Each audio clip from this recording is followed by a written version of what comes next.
Okay, so you guys know where I stand on the whole Lonzo Ball thing. I didn't want to lose Lonzo Ball. And yeah, I mean, that's pretty much where I stand. I didn't want to lose Lonzo Ball. The guy's a 23-year-old. He has a ton of talent, and the chances are he's just going to continue to get better because this guy's a hard worker. Well, in the midst of losing Lonzo Ball, the Pelicans apparently couldn't even lose Lonzo Ball right. Or apparently they just couldn't even lose Lonzo Ball without the NBA getting suspicious. Now, when it comes to tampering, it's no secret that this stuff has been going on in the league for a long time. At the end of the day, I truly believe that every franchise has tampered in some way, shape, or form. Some franchises, they may tamper better than other franchises, and while that doesn't make a franchise tampering right, that doesn't make situations like the one that I'm about to present to you guys any less frustrating. Before we go any further, be sure to subscribe and turn on notifications. You will not want to miss another Get Like Coop video. And that's facts. Guys, I started this great podcast, me, the Flight Mike Korzemba. We team up to bring you guys one of the best basketball podcasts on the planet. We call it Laced Up. The link to Laced Up is going to be down in the description below. Now, within the first 10 to 15 minutes of free agency, there were a ton of deals that went down. There were some deals that even occurred within the first few minutes of free agency. And there were deals or a deal that occurred right when free agency opened, which brings us to the deal in question. At 5 p.m. Central Time, it was announced that Lonzo Ball had agreed to a 4-year, $85 million contract with the Chicago Bulls. Shortly after Shams tweeted out that the Chicago Bulls agreed to a contract with Lonzo Ball, Woj tweeted out that the contract was not just a contract, but there was also going to be a sign and trade agreement with the New Orleans Pelicans. Now, if you just go look at Shams' tweet, then there's really nothing shady going on. At 5 p.m., Lonzo could have just saw an amazing offer from the Chicago Bulls, and he could have just agreed to take that offer.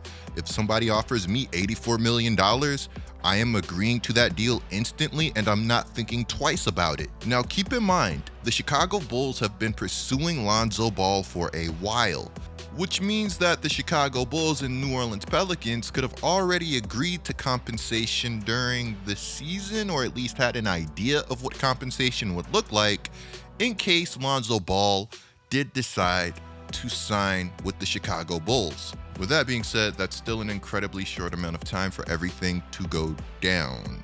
Look, I'm not exactly sure what happened. I'm just trying to remain optimistic.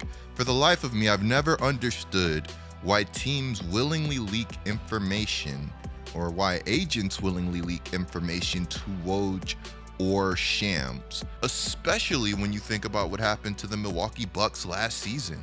Last season, the Bucks lost a 2022 second-round pick and Bogdan Bogdanovic because of tampering charges. Ultimately, Bogdan Bogdanovic would end up going to the Atlanta Hawks. And in typical NBA fashion, Bogdanovic went on to ball out with the Atlanta Hawks in the NBA playoffs. In even more NBA fashion, the Milwaukee Bucks would be NBA champions, so this whole ordeal wouldn't really matter, and it was only a second-round pick that Milwaukee lost. So it wasn't the biggest of deals, but it did show that the league may be taking tampering a bit more seriously moving forward. 2 years ago, the NBA elevated the maximum tampering fine to $10 million for teams and opened the door for suspension of executives, forfeiture of draft picks, and voiding of contracts. Team execs can also have their communications, such as phone records, texts, and emails, randomly audited. Now, I'm only going to use this example because it's relevant to the video, but could you imagine losing a player like Lonzo Ball because your team simply was not patient? Bro, Shams instantly tweeted out that contract, and he put CEO of Clutch Sports, Rich Paul, in big letters. Okay, I'm trolling a little bit with that one.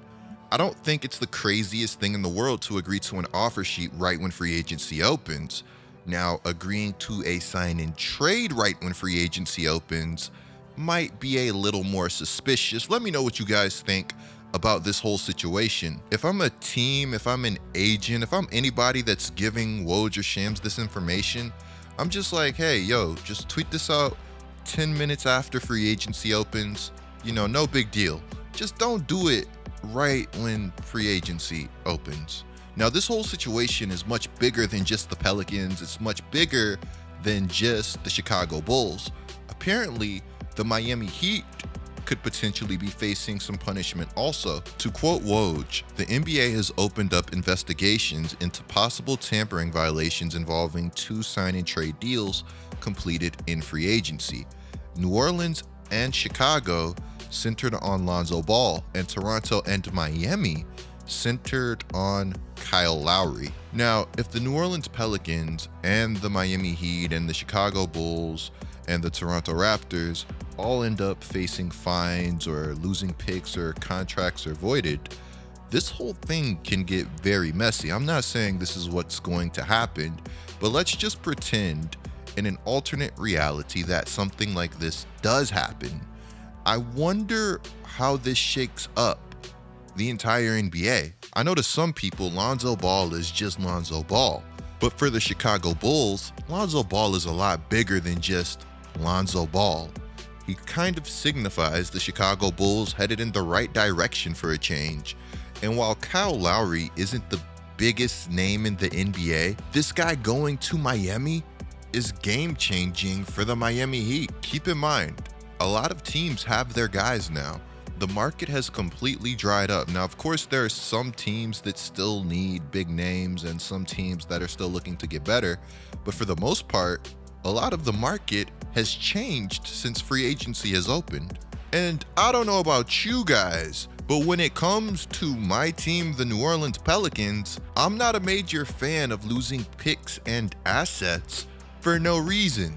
I really think it's only a matter of time before Adam Silver is just sick of everything and starts taking first-round picks from teams.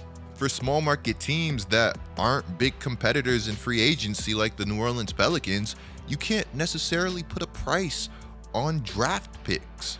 Because even if you're not using draft picks that you accumulated to draft talent, you still have the possibility to use those draft picks to acquire talent that would not normally come to your team any other way other than a trade. Now, when it comes to tampering, do you think that somebody told on these teams and was like, yo, this isn't fair, you got to watch out for these guys? Or do you guys just think that this is something that the NBA really wants to crack down on?